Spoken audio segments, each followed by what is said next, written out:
Hello and welcome to Rooted in Research. My name is Sang Choi, pharmacist and research scientist for the Office of Cannabis Management. I am delighted to be your moderator today and glad to have you with us today. Rooted in Research is all about bringing evidence, expertise, and real world perspective together in one space. Our goal is to highlight the latest science, policy developments, and clinical insights shaping the future of cannabis and to create a platform where researchers, practitioners, patients, and policymakers can all connect. Before we start today's programming, I will read a disclaimer. The Office of Cannabis Management makes no claims, promises, or guarantees about the accuracy, completeness, or the adequacy of the content and videos live stream. Disclaims any all liability of content and errors for omissions in this content of the live stream event. This event is for informational purposes and convenience of the public only and does not constitute endorsement, recommendation, professional advice, or favoring by the Office of Cannabis Management.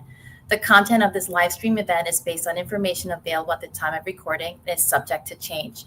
With that, let's get into today's programming. Sorry. We are thrilled to have 4 panelists representing 4 states across the U.S. We have Massachusetts, Minnesota, New York, and Utah. We have Dr. Julie Johnson, who is the Chief of Research at the Cannabis Control Commission in Massachusetts, where she has directed the Commission's legislative mandate since 2018 and serves as the co-chair of the Cannabis Regulators Association Medical Program Subcommittee, CANRA. We have Dr. Grace Christensen. She is a senior research scientist at the Minnesota Office of Cannabis Management, where she primarily focuses on patient experience in the Minnesota Medical Cannabis Program. Next, we have Dr. Caitlin Kozinski, who is my colleague, and I have the pleasure of working with her every day.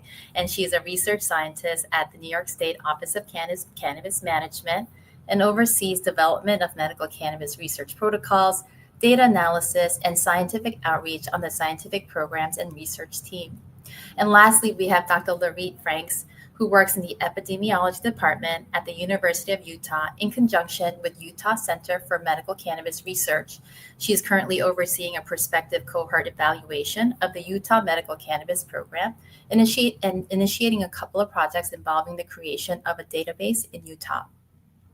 Thanks to all of you on this panel today. We are very eager to gain deeper insights from research conducted in other states, and we look forward to hearing more about the studies and findings across the different regions. For those who are watching, please put your questions in the chat for the question and answer period after the panel discussion. Thank you so much. And so let's start with Dr. Julie Johnson, because we have a lot of information to share. Then we'll move on to Dr. Grace Christensen, then Dr. Caitlin Kozinski, and lastly, Dr. Laurette Franks. So let's get on with this. Let's present our slides. All right. Well, can you hear me okay? So thank you to Sang and the entire New York research team. I'm always so impressed by how much your team does with public education engagement. So I'm thrilled to be here with you, as well as our other brilliant colleagues today, to talk about applied cannabis research and what we're doing in Massachusetts. So let's get started. So the Massachusetts legislature foresaw the importance of research to understand the impacts of cannabis legalization and to guide future policy. The commission has a research mandate pursuant to Mass General Law 94G, as displayed here, including metrics on public health, public safety, economic and healthcare effects, industry participation and barriers, criminal justice system interactions, and school disciplinary actions. We fulfill this mandate independent of regulatory processes, but in collaboration with other internal departments and external colleagues, such as those here today. So since 2018, when I first started, we have produced a wide range of reporting that targets different audiences and stakeholders. These deliverables include reports, papers, presentations, and analyses. So this is just a glimpse into some of the exciting cannabis research activities that we do and are lucky to be a part of. Combined, these external roles give us a comprehensive understanding of cannabis laws across jurisdictions. Our aim is to really help support evidence-based policy, including medical protections for patients, economic protections for equity applicants, public health and safety monitoring to ensure a safe marketplace. To build on the legislative priorities and with the leadership of our new executive director, Travis Ahern, the Commission is creating the Center for Cannabis Research and Policy, or the CCRP. This is going to be a public research center within Massachusetts government, which will really focus on centralizing multidisciplinary research and collaborations. So we rely on different data sources to assess metrics in alignment with our research mandate, industry monitoring, and agency priorities. Most recently, in February, we published our industry report to fulfill our research mandate. For market saturation, we combined our internal licensing data with population estimates from the ACS data and estimated market saturation by looking at the number of cannabis retailers per 100,000 population for each county in the state. Across all municipalities, there were an average of 5.1 marijuana retailers per 100,000 residents, with great variability across regions, as seen in the table on the right. This wide variation in retailer density by county highlights that there is no uniform degree of saturation across the entire state. It's more accurate to say or describe the market as fully saturated or even oversaturated in one county or metro area, while at the same time, there could be room in the market for more retailers in another area. This slide shows sales totals broken down by product on the left and by year on the right for the adult use market from 2018 to 2024.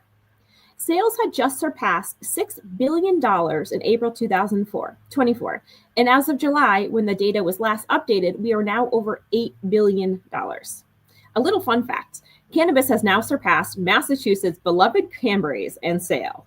So that's kind of big news for cannabis in Massachusetts. Anyway, unsurprisingly, buds continue to account for the largest portion of sales, followed by vape cartridges, edibles, and pre-rolled joints. The table on the right shows that adult use sales continue to grow year after year, although the pace of growth has slowed quite a bit, which could be expected. So this slide shows or looks at the price per gram and price per ounce of cannabis flower in the adult use market. As seen in the figure on the left, the price per gram of cannabis flower calculated as a monthly average fell from just over $14 in November 2018 to approximately $5 in April 2024, a 62% decrease. The price per ounce of cannabis flower, shown in the table on the right, similarly fell from just over $400 in 2018 to around $150 in 2024. Again, also a 62% decrease. So some decreases are expected as the market saturates across the Commonwealth. But as the price of cannabis decreases, additional adult use cannabis consumers in Massachusetts may enter the market. However, as more East Coast states implement adult use legalization, Massachusetts may expect decreases in overall purchases as out-of-state consumers may no longer cross borders to purchase their cannabis here in Massachusetts. The takeaway here is that prices have gone way down since the market started back in 2018, which impacts businesses, but also likely helps move consumers out of the unregulated markets into the regulated market. So now I'm going to turn to some of our data from our upcoming International Cannabis Policy Study, or the ICPS report, which uses survey data collected from Massachusetts residents. To complement industry data that we just showed, we also assess survey responses of cannabis use and behaviors. This slide shows trends in cannabis sourcing. As just discussed with pricing and retailer density data, it becomes both cheaper and more convenient over time to buy cannabis from licensed retailers. And we see this reflected in where survey respondents report sourcing their cannabis. The percentage of reporting that they sourced from a dealer went down by half from 2019 to 2023. And the substantial decrease in sourcing from family members or friends is also mirrored by an even larger increase in sourcing their cannabis from stores, regulated stores. This provides evidence to support the hypothesis that regulated market and market saturation decreases the scope of the unregulated markets, which is promising for us as regulators assessing these concerns in real time. The ICPS survey also asked people why they used unregulated cannabis sources if they reported doing so. The trends here aren't as consistent as for sourcing behaviors. As we would expect, we do see that fewer people over time report that cannabis sources were more expensive or less convenient. While this is not conclusive, it does provide some evidence in conjunction with sourcing behaviors that increased retailer density and lower prices are probably helping to decrease the scope of the unregulated market. So, when comparing the two markets, we can see that the adult use and medical use markets have followed similar trends from 2018 to 2024. Although the medical use market has decreased over the past few years, the adult use market has continued to grow, albeit more slowly. Buds were the highest selling products across both markets, with similar market shares for the next most popular products for adult and medical use markets. When we bring in our ICPS data, we see that at the same time that the market is saturating, people are getting more of their cannabis from regulated stores, and fewer people are reporting that dispensaries are too inconvenient or expensive for them. So, what are some of the challenges for researchers in the cannabis space? So, policy preceded the science, and while science is chugging along, due to federal scheduling, it will not catch up anytime soon. There are several challenges and barriers in conducting cannabis and cannabinoid research, including specific regulatory barriers that impede the advancement of cannabis and cannabinoid research. It is often difficult for researchers to gain access to the quantity, quality, and type of cannabis product necessary to address specific research questions on the health effects of cannabis use. A diverse network of funders is needed to support cannabis and cannabinoid research that explores the beneficial and harmful effects of cannabis use. To develop conclusive evidence for the effects of cannabis use for both short and long-term health outcomes, improvements in standardization and research methodology, including those in controlled trials as well as observational studies, are needed. This figure shows the many bureaucratic steps to even be able to conduct research on a cannabis plant. And that does not even include the products that we have in our medical programs, but with federally approved cultivators of cannabis for research, which up until recently was only coming from NIDA's Federal Drug Supply Program, and cannabis cultivated at one location at the University of Mississippi, Ole Miss. Federal regulations, drug source, and funding are significant barriers to conducting cannabis and cannabinoid research, which can lead to significant delays in study onset. As depicted by the double-headed arrows here, these challenges are intertwined with one another, creating a situation where overcoming one obstacle requires success in surmounting the other obstacles. There is a spectrum of research, and most is not necessarily generalizable to the larger population, so it takes some extra care when evaluating hemp and cannabis studies, especially in the media. For example, some critical questions to look for when you're looking at cannabis research yourself. So, if applicable, where were study participants sourcing their hemp or cannabis from? Did the researchers differentiate between regulated and unregulated sources? This is absolutely critical, especially for studying public health impacts in youth use. What were the methods of consumption? Was there a basic distinction between inhaling, such as smoking or vaping, or other methods, which can lead to differential outcomes? What was the amount and the frequency of consumption? Did the researchers differentiate between frequent and infrequent use? How large was the sample? Even a well-designed, vigorous study often needs a sample of at least thousands for it to be kind of generalizable. Small studies are rarely conclusive, but they can show researchers where to look next. As researchers operating in the public regulatory sector, a key part of our work is bridging the silos between academic, industry, and regulatory researchers to help build safe, equitable, evidence-based cannabis policies. Thank you so much. Hi, everyone. Great presentation, Julie. Thank you. Today, I will be discussing the benefits of medical cannabis in patients with obstructive sleep apnea registered to the Minnesota Medical Cannabis Program. In Minnesota, medical cannabis was legalized in 2014, and medical cannabis dispensaries opened July 1st, 2015, available to patients with select qualifying medical conditions. And Minnesota statute dictates that the Office of Cannabis Management collect data on our patients and conduct research using that data. In statute, we are mandated to conduct research and do studies using data from health records submitted to our program, and submit reports on intermediate or final research results to the legislature and to major scientific journals. We have data from patient registration information, so that would include demographic characteristics, as well as qualifying conditions in which healthcare practitioners certify patients. The bulk of our data comes from the patient self-evaluation, which each patient completes prior to every medical cannabis purchase. This would include current medications, current symptom intensity, and reported adverse side effects. And this self-evaluation is really meant to help the patient discuss how medical cannabis is working with the medical cannabis pharmacist. We also have medical cannabis purchase history for all of our patients. Obstructive sleep apnea was approved as a qualifying condition August 1st, 2018. And just so you all know, patients may qualify for more than one condition.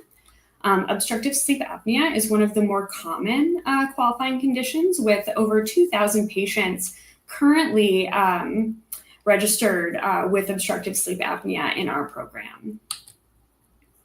Cannabis is hypothesized to reduce apneas and stabilize respiration during sleep by suppressing vagal nerve activity. Studies in rats injected with durabinol have shown reduced apneas, and a clinical trial in humans found improved apnea-hypopnea scores after durabinol treatment as well. Though there are few clinical trials or observational studies on cannabis as a treatment for obstructive sleep apnea. And as we all know, durabinol is different from what medical cannabis patients may purchase in Minnesota's medical cannabis marketplace. For this analysis, we queried the medical cannabis patient registry for patients who were qualified for obstructive sleep apnea and enrolled in the program for the first time between August 1st, 2018 and July 31st, 2023, and also purchased medical cannabis at least one time before August 1st, 2023. This left 2,341 patients to be included in our analysis. The bulk of our data comes from the patient self-evaluation, or the PSE, which I previously discussed. Again, this must be completed prior to every medical cannabis purchase. We ask about 8 standard symptoms, including anxiety, fatigue, lack of appetite, depression, disturbed sleep, nausea, pain, and vomiting. And all patients are asked about symptom intensity in the past 24 hours. A score of greater than or equal to 4 indicates moderate to severe symptom intensity. The main outcome we use in our study is a 30% score improvement, so moving from a 10 to a 7. This 3-point change represents a clinically meaningful change in pain symptoms, and we use that as a benchmark for all of the other symptoms as well. Looking at our analysis, we look among patients with moderate to severe scores at baseline. To measure initial improvement, we look at a 30% score improvement within 4 months of first medical cannabis purchase. We measure maintained improvement among patients who achieve initial improvement, as maintaining that 30% score improvement for 4 months after that initial improvement.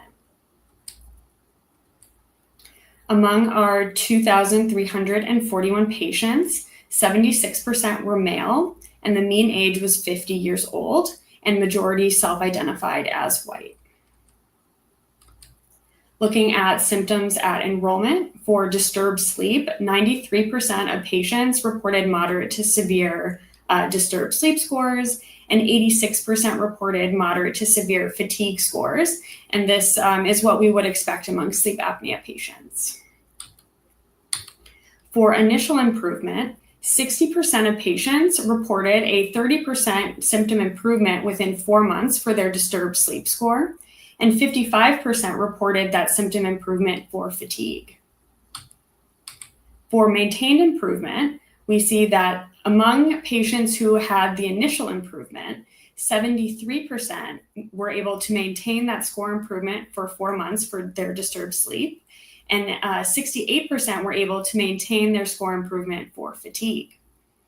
Overall, 39% of patients were able to achieve and maintain at least a 30% improvement in their disturbed sleep, and 33% were able to achieve and maintain at least a 30% symptom improvement in fatigue. In conclusion, over 1/3 of patients were able to reduce scores by over 30% and maintain it for at least 4 months. The above proportions are calculated assuming no loss to follow-up and using the number of patients with moderate to severe scores as baseline as the denominator, giving us a more conservative estimate. CPAP use is not collected on our patients, and we assume that all patients are continuing to use their CPAP machines as directed by their healthcare practitioner. In the patient self-evaluations, patients have given us more qualitative notes saying that using cannabis has allowed them to tolerate their CPAP machine better at night, which is leading to better sleep.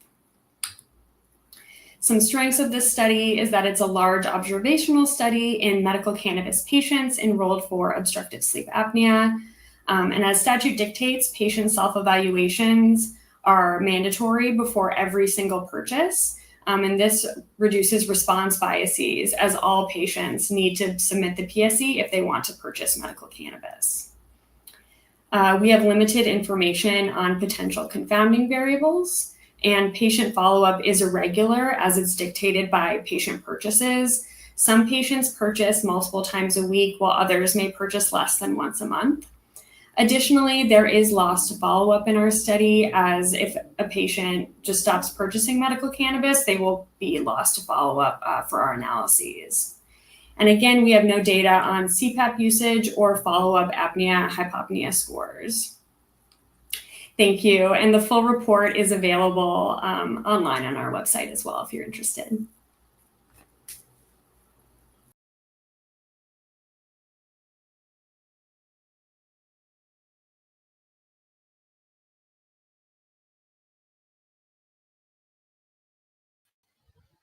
Hi, sorry about that. So at the Office of Cannabis Management, we work with a lot of information across the agency.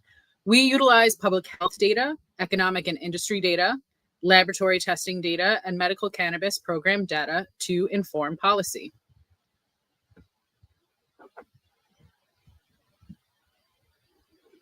Our first area of research is conducted by the public health team. This is overseen by our lead epidemiologist, Erica Stupp. Collecting and analyzing data for cannabis public health surveillance is a critical foundation to public health efforts.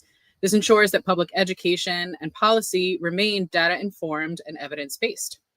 OCM partners with other state agencies and public health partners to leverage a broad range of data sources to assess the public health and safety impacts of cannabis legalization across diverse populations.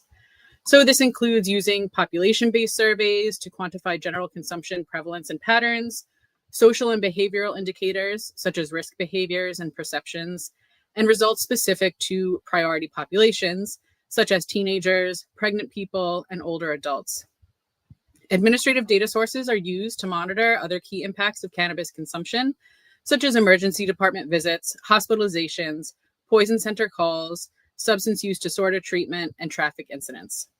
Coupled with the latest research evidence, these surveillance efforts support OCM's work to identify and address current and emerging public health issues and safety issues.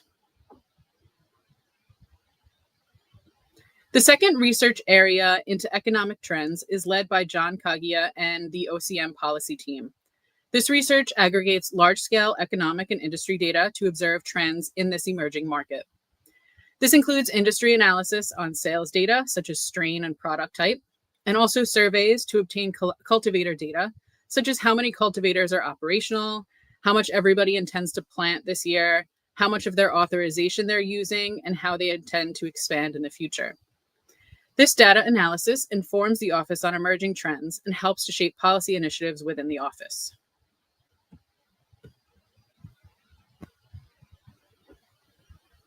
Our laboratory team, led by Victoria Preddy, uses research and lab testing data to reevaluate the existing regulated analytes or groups of analytes and their action limits, address novel microbial, organic, and inorganic contaminants of concern, and any validated assays and methods used to detect or quantify those contaminants. And they also use research to modify existing regulations, standards, and guidance as the cannabis industry evolves.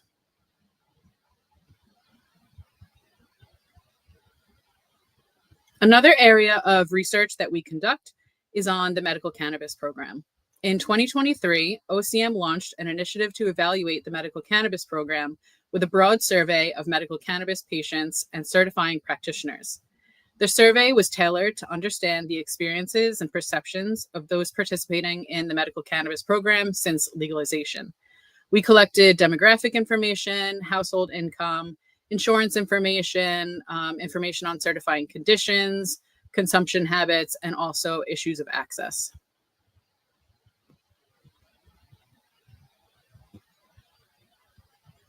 The survey asked patients about the types of medical cannabis products that they are purchasing.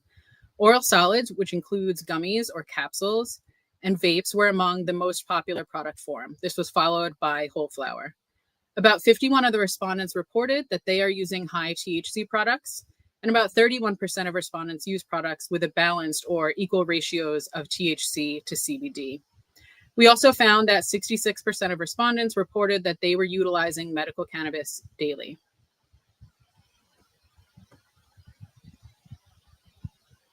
We further stratified this data by age, and we found that as age increases, the preference for the use of inhalable product form decreases, and that younger respondents prefer whole flower products or vapes.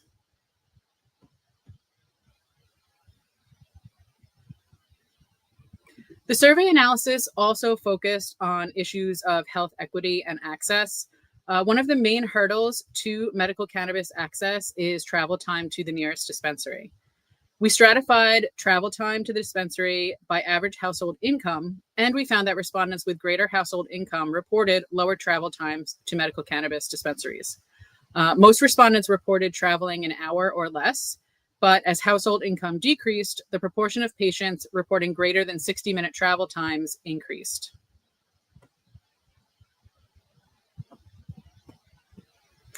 These maps indicate the geographic distribution of medical cannabis dispensaries across the state. Those are signified by colored dots, and then the color gradient represents patient density. So the darker greens and blues represent more patients. All regions of New York State experience barriers to access due to these high travel times. Beyond just geographic distance, some regions have public transit deserts, which adds to travel time and cost, and also is an access issue. Among those surveyed, patients who are no longer active in the program in 2024, about 15% of those cited that the distance to the nearest dispensary was the reason for their inactivity. This was an increase from 10% of respondents in the previous year of 2023. Similarly, 32% of patients considered non-renewal reported that the nearest medical dispensary is too far away to justify remaining in the program. So this also represents another increase from 2023's proportion of patients who were contemplating discontinuation in the program.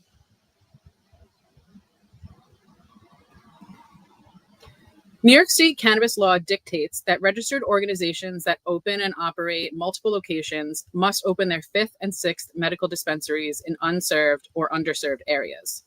We evaluated the distribution of medical cannabis dispensaries located in these unserved or underserved areas based on the health disadvantage score.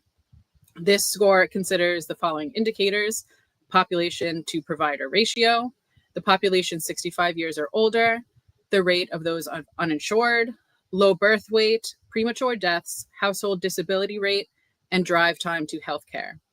Currently, our analysis shows that 4 out of the 31 dispensaries that are currently open are operating in these medically unserved or underserved areas, represented by pink on this map.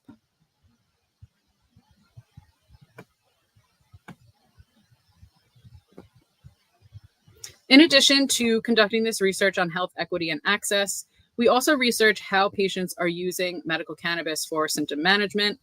Under New York State cannabis law, healthcare providers can certify patients for medical cannabis for any condition which they deem clinically appropriate.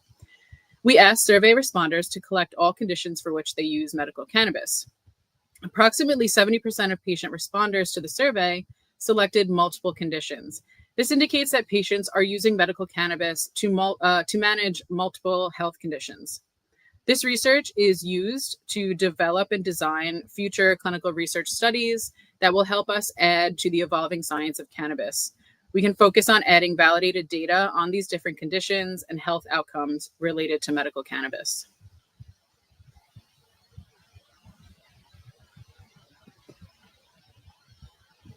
So in addition to research conducted within the agency, under New York State cannabis law, the office established the cannabis research license to support research contributing to this growing field.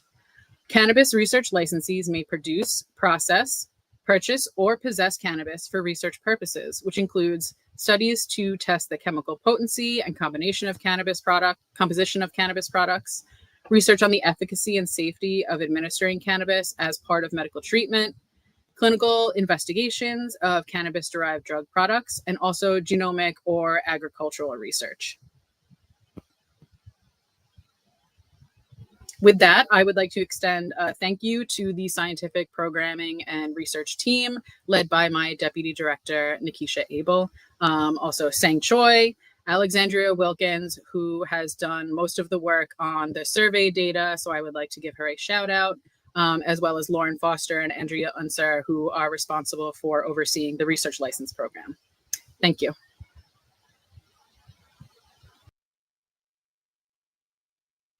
Hi, everyone. Thank you, Sang, for having us here. Excellent presentation so far. So I'm Lorette Franks, and I'll be presenting on the medical cannabis research in Utah.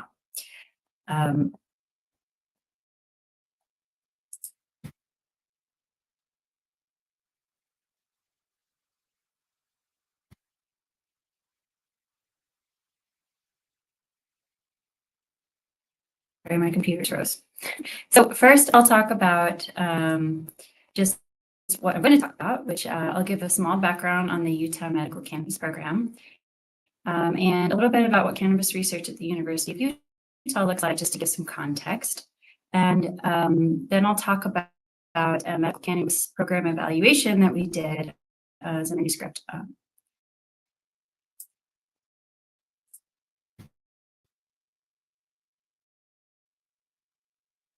So the Utah Medical Cannabis Program in Utah, the legislation passed in 2018, and because of some back and forth with the legislation, the first cannabis pharmacy didn't open until 2020. And yeah, we call them pharmacies here rather than dispensaries. This is a medical cannabis only state. There's no legal recreational or adult use here. And then we have about approximately 100,000 active cardholders, and it's steadily growing every month. So there's about 1,200 providers, 22 qualifying conditions, and it's mostly run by the Department of Health and Human Services and a little bit by the Department of Food and Agriculture. Here at the University of Utah, there's a couple of main centers that do cannabis research, and as well as individual researchers in their own departments.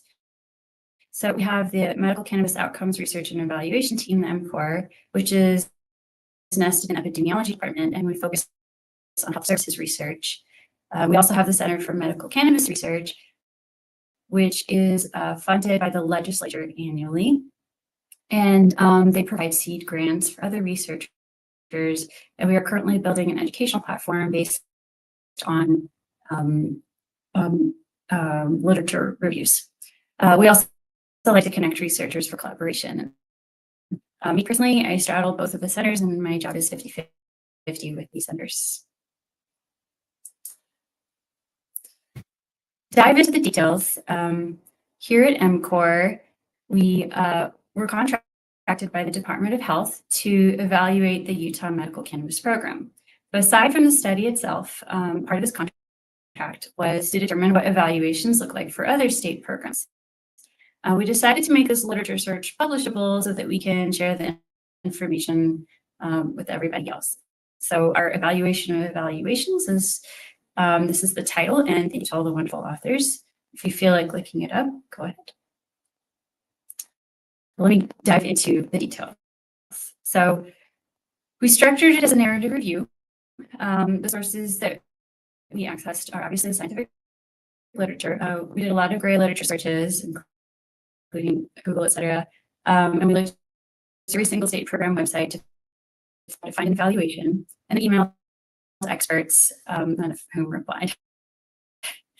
Our inclusion and exclusion included that we wanted to focus on medical cannabis and not recreational. We did not include internal reports because these did not include consideration of patient experiences, such as surveys, interviews, focus groups, etc.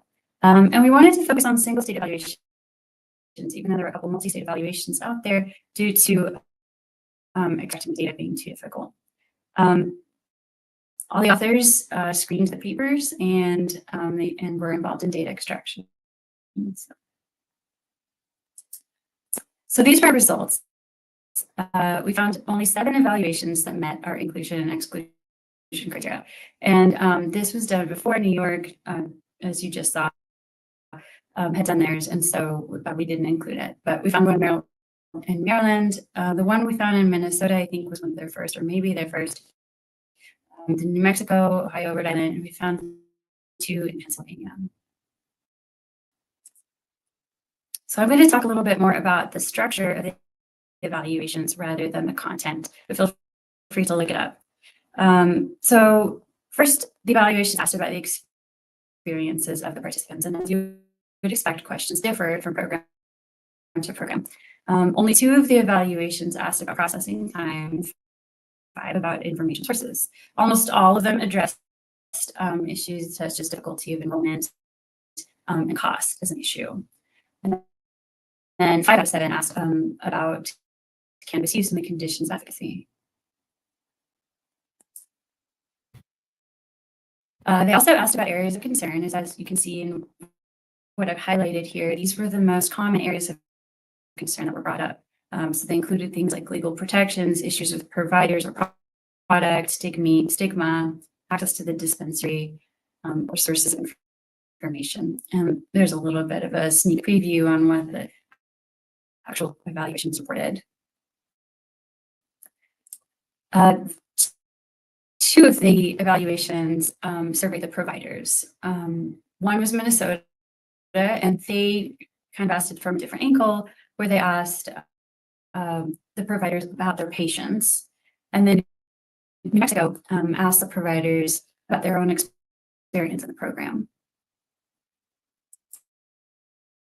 So there's obviously a lot in this paper, and I don't have time to go into all of it, but I wanted to talk about the limitations and then summarize it. We, within the search, obviously could have missed some evaluations. Our analysis is based on expert opinion rather than evidence-based guidelines, because those don't exist yet. And then the comparisons between evaluations were somewhat difficult to do because of the heterogeneity of what we found.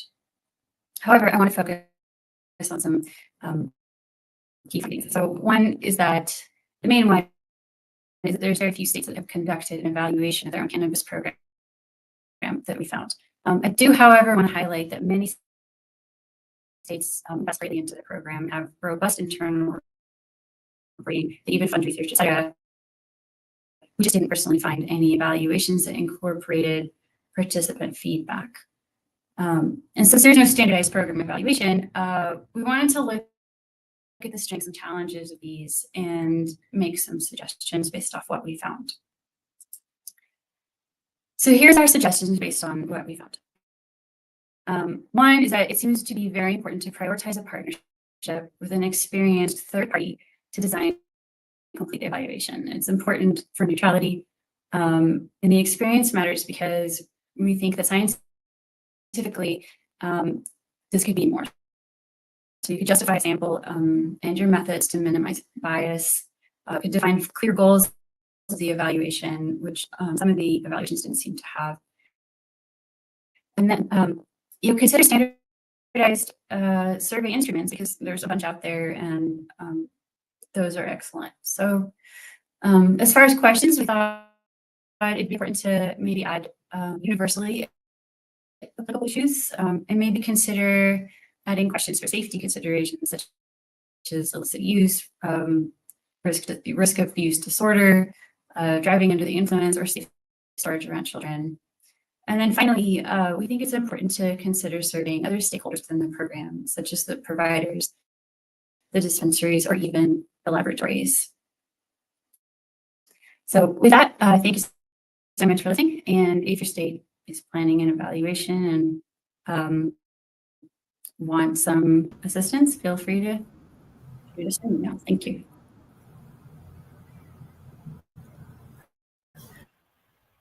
Well, thank you, everyone, our panelists, for providing insights and findings from your state. So we don't have a whole lot of time, so let's start our question and answer period. So this question is for Dr. Julie Johnson from Massachusetts. So I know you have a statutory mandate like New York with the cannabis research license. And you're about to implement a research center. So can you describe the mandate and any center news that you have? Yeah, thank you so much, and great question. So we have been operational since 2018 as a research department, and the work we've done has organically become more than a research department and more than we can handle as a research department. We're really focused on bringing stakeholders together and having a centralized area where different stakeholders, regulators, researchers, policymakers can come together and really better understand and drive evidence-based policy. And this all comes from our legislative mandate, which we have one-time mandates and ongoing mandates.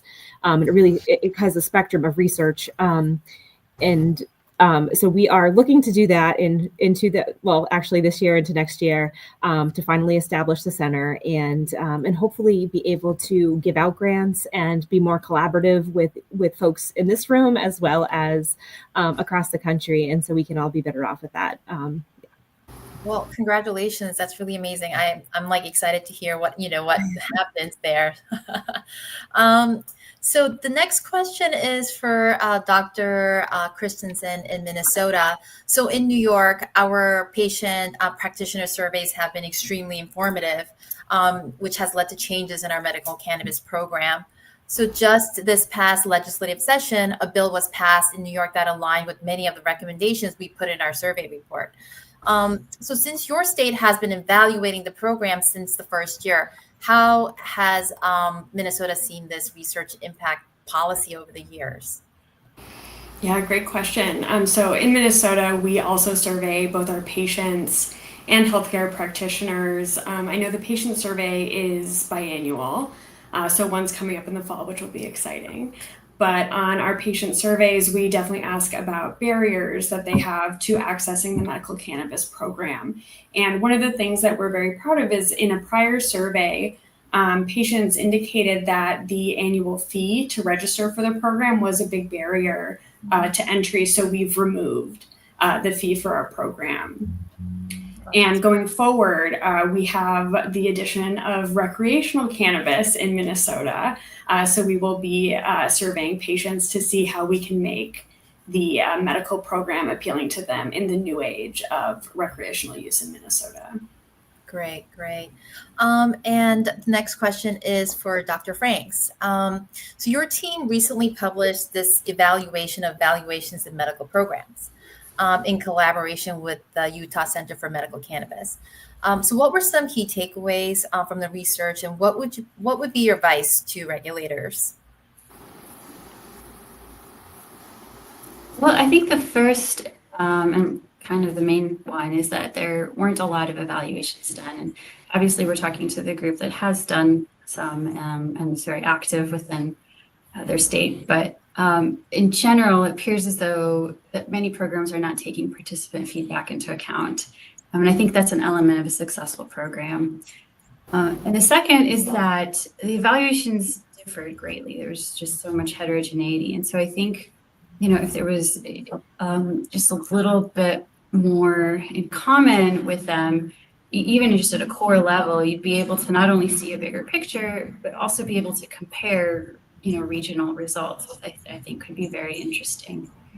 And as far as what I'd say to the regulators, I'd say consider assessing your program to see what works, not just with the patients, but also with the providers in the industry. And then, just my first bullet point of, partner up with a local academic institution or the Cannabis Research Center to make sure that it's a solid survey. Great, awesome, thank you for that. So the next question is for Minnesota and New York. So how and or what kind of research is taking place in your state? Do you want to go first, Grace, or should I go? Sure, I can go first. So as I presented, we conduct research on our medical cannabis patients. We look at the impact of cannabis on reported symptoms.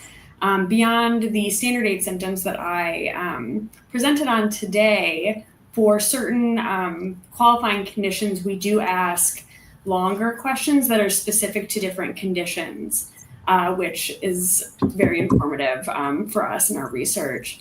Additionally, we look at patient purchasing trends as new products are introduced into the market, and look at potency and types of products and what patients are wanting. We also survey patients and healthcare practitioners, which I mentioned earlier, and we love to partner with outside researchers to help them with their research questions as well. Great. Well, in New York, outside of all of the research that I described in my slides a few minutes ago, we have several licensees who have obtained licenses through our research license program. Some of these projects include agricultural research. This includes assessment of beneficial bacteria on cannabis cultivation in hydroponic systems, cultivation of plants that are resilient against regional challenges such as fungal contamination, identification of species that have known or observed disease or pest resistance. We also have genomic research going on. This includes optimization of transformation technologies, where these researchers are learning to perform gene editing and doing target gene discovery just for plant growth maximalization. The development of data sets, including genetic and phenotypic, environmental, climatic, physiological information about the plants. Utilizing breeding to develop cultivars with an increased resistance to common phytopathogens. So a lot of plant pathogen research, which I think is very interesting. And we also have some lab-based research ongoing.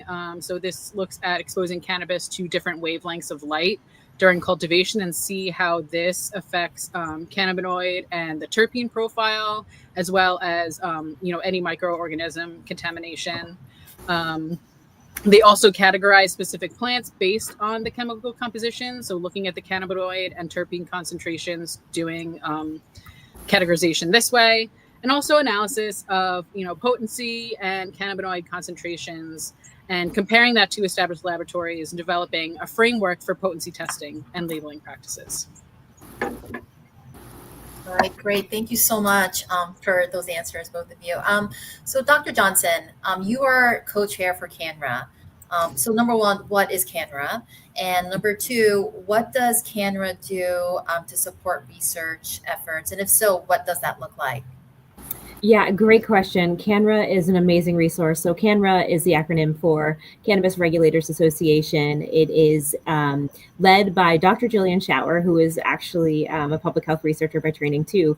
And so she really takes a lot of her research and her training into the work that we do in CANRA, and really evidence-based policy and data tracking and ensuring that we as regulators can all learn from each other, because sans federal policy, we are all really flying the plane mid-flight. We're really building these policies from the ground level. We don't know what the outcomes are.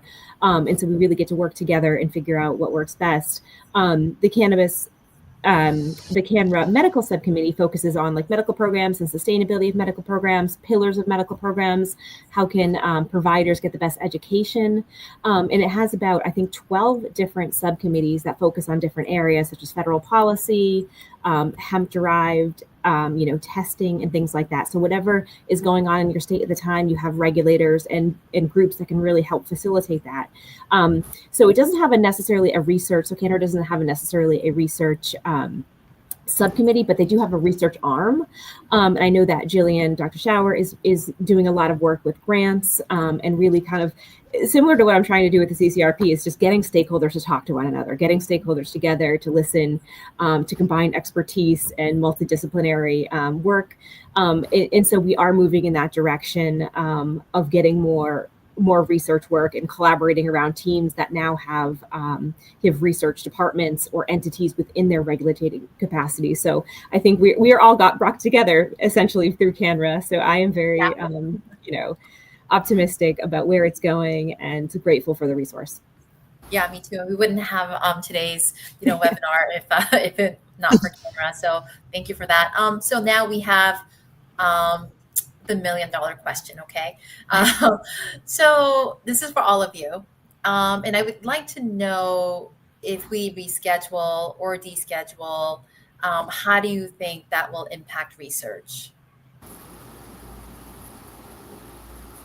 Anyone? I'm going to pick on someone. How about Dr. Christensen? Well, I think rescheduling cannabis would definitely open up a lot more opportunity, especially for academic institutions, to do research on cannabis and cannabinoid products. Okay. Dr. Franks? Yeah, it definitely would help research, but I think in general, there are just so many questions to answer before then, such as, are we going to all need DEA licensed professionals in order to access it, to purchase it, I think that it would require a lot more of federal oversight and agreement, and to decide if every state is still okay with its own rules, or are we unifying? But I think in general, it would be great for research because it would be easier to access what the patients are actually using. Mm-hmm. Yeah. Dr. Kaczynski? Yes, I agree with Dr. Franks. I think it's really hard to tell the effect that descheduling might have on research. There still is a ton of research that needs to be done and preclinical data that needs to be generated so that we can move forward into these well-powered, well-designed clinical research studies.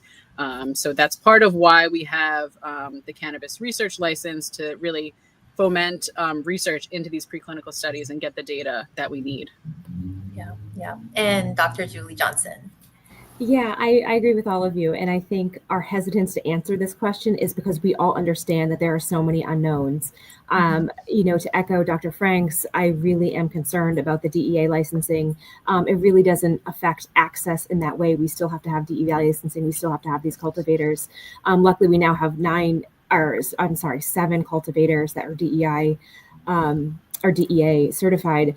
But I think it's similar to the diagram that I showed earlier. It's like we're overcoming one obstacle just to create a whole bunch of new obstacles. And it's going to take about 10 to 15 years of political digestion to really figure out how this is going to affect research in a positive way. We have so much more we need to learn before that. Right. All right, well, thank you for that. So I think at this point, we'll take some audience questions. Okay, so are there any opportunities to help support ongoing research or get more involved in the research in this space? So it's open to any of you. Yes. You could join local studies, or if you're a researcher, reach out and collaborate. Yes, I think, participating in research, even if it's filling out questionnaires, the more information that we get from our state and our stakeholders, the better. So answering and responding to our surveys would be a fantastic way of getting involved. Great. Anyone else? Okay, let's move on. This is the last question. How is the research funded in each state? Is there a specific entity within the state charged with overseeing cannabis research? And if so, how are the research projects selected? This is a very interesting question because every state, just like every state has their own policy, it's every state has their own ability to do research and what that research look like, how much research or how much money they allot to that priority. I know our state is funded by the legislature, and our research funding is dependent on our operations, our overall agency-wide operations. And I know other states operate that way. We're lucky to have a research department, but it is unfunded. I know other states are really more judicious with their funding and allow they really take it as a priority to understand what's going on and to collaborate with their academic partners within the state, which is really promising.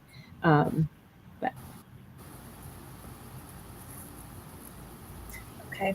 All right. Well, thank you so much. So just in conclusion, I just need to make some announcements. So today's session, the replay will be immediately available on YouTube right after the webinar. I think right now we'll put up the links for the speakers so you can contact them or look at their LinkedIn to see what they're doing. Please sign up for our newsletter so we can stay in touch and just know that what we're about webinars and just everything that's going on in cannabis. And I think this went up already, but cannabis.ny.gov/research. That's where you'll find all the information about the cannabis research license. Also, we'll be sending out a post-webinar survey. Please fill it out so that we can make the webinars better and better every time. And we'll also have a Rooted in Research speaker interest form. So please, fill that out if you'd like to present. And one last plug, we have the symposium coming up, Cannabinoids in Clinical Practice. It's on November 7th, and we have a really good lineup of speakers, posters, and I think it'll be a really good symposium. So I just want to thank all of you today so much for joining us and presenting, and just a big thank you. And for everyone that's tuned in today, thank you so much. And just keep on engaging with our webinar series, the Rooted in Research and NY Cannabis Grand Rounds.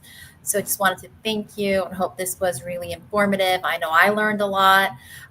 So take care, and we'll see you next time.